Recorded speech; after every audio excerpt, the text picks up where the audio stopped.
Peipsi järv on oma suuruse kohta, mis on ju üle 3500 ruutkilomeetri, suhteliselt madal järv. Tema keskmine sügavus on ainult 7,1 meetrit. Ta on kihistumata järv, sest ta on nii madal ja tema seisund on eutroofne ehk rohketoiteline. Peipsi suurjärv on ka varasemalt olnud mesotroofne ehk vähema toitelisusega, aga aja jooksul on järv muutunud eutroofseks. Ja mida põhjast lõuna poole, seda kehvem on järve seisund. Ta on püsinud niimoodi kesise ja halva piiril, jah. Et praegusel ajal iseloomustavad Peipsi järve kõige paremini suvised sinivetikate vohamised, mis põhjustavad ka kalade hulgi suremist. Ka Peipsi vee läbipaistvus näiteks on vähenenud.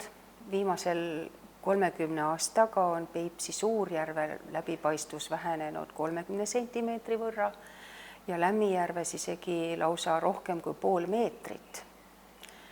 Et meil tuleb mõista seda, et järve mõjutavad üheaegselt nii looduslikud kui inimtekkelised tegurid.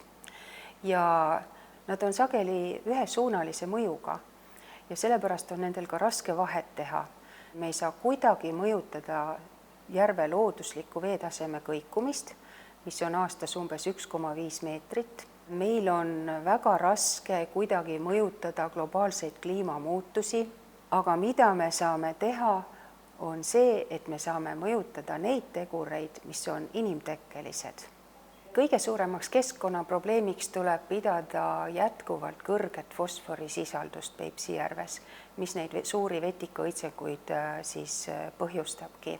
Nagu fosfor paneb põlluviljad kasvama, nii ta samamoodi mõjub järve jõudnult ka järve taimestikku, nii pisivetikaid kui suurtaimi, paneb ka nemad vohama.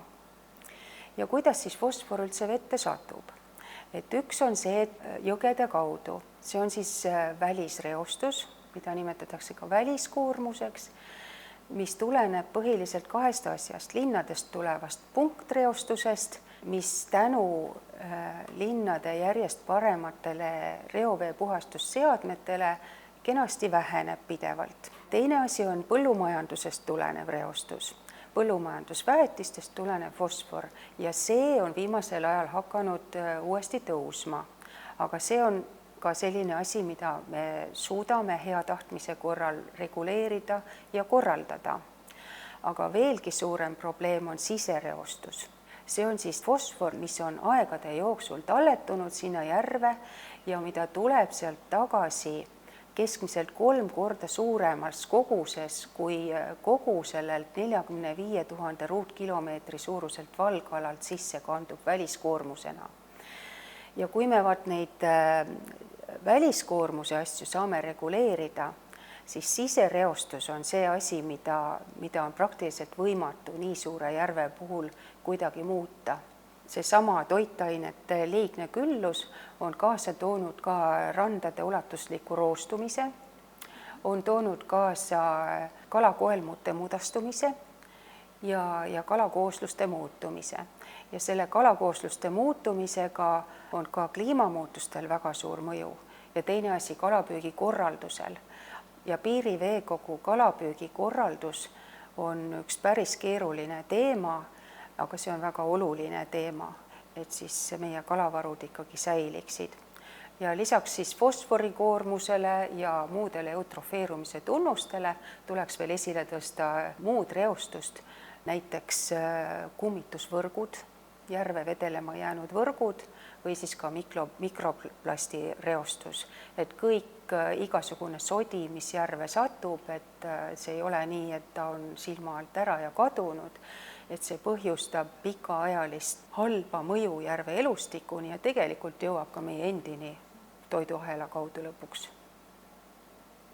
Näiteks maapiirkondades võiks olla iga vastutustundliku kodaniku südameasi olla see, et tema majapidamise heitvesi ei satuks puhastamata kujul vette. Iga vastutustundlik kodanik valiks ka näiteks pesu pesemiseks pesuvahendi, mis ei sisalda fosforit. Kasutagem rohkem taimekaitsevahendeid, mis on looduslähedased, sest järve jõudnuna ohustavad nad kanged vahendid elustikku ja taaskord jõuavad ikkagi toiduahela kaudu ka meie endini.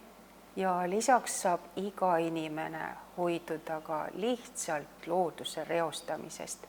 Kui te kõnnite järve kaldal, ärge visake suitsukoni sinna liiva sisse, sest see on tulevane mikroplast, mis taaskord järves, esiteks ta püsib seal kaua, seda tekib palju ja ta jõuab ikkagi jälle meie endini tagasi. Minu arvamus on selline, et mida tõesti omavalitsused saaksid teha, toetada majapidamistes reoveepuhastusseadmete ehitamist ja ühtlasi ka siis tõsta inimeste keskkonnateadlikkust.